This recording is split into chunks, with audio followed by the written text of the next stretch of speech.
laurel, bawang, sibuyas, Konting budbud ng asin. pamintong buo,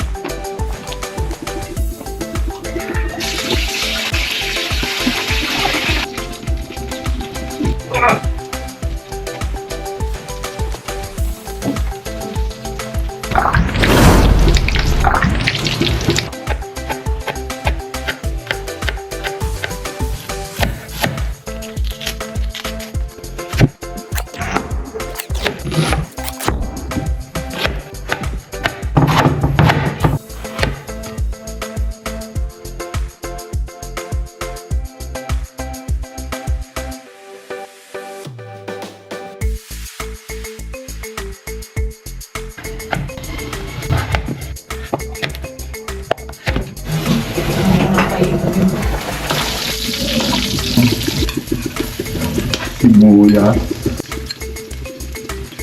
pork stock, yung pinagpakuluan ng liempo natin kanina, peanut butter,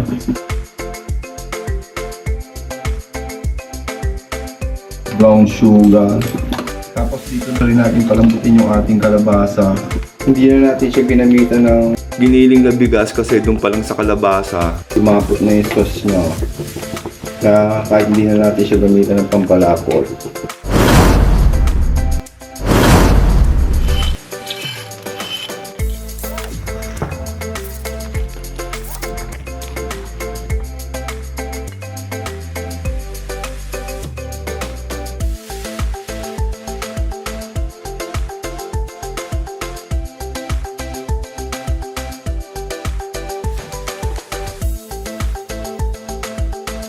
Piga-pigain lang natin itong ating alamang.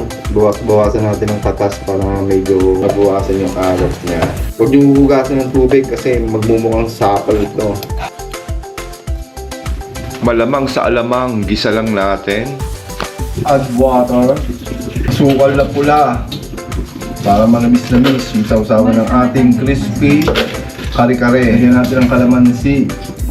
Lagyan natin ng konting suka. Para hindi lang siya masira. Tara, kain tayo. Tikman na natin tong ating crispy kare-kare.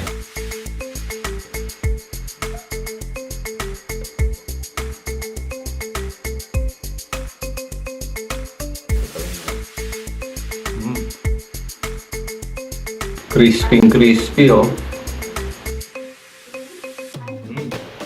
Champion!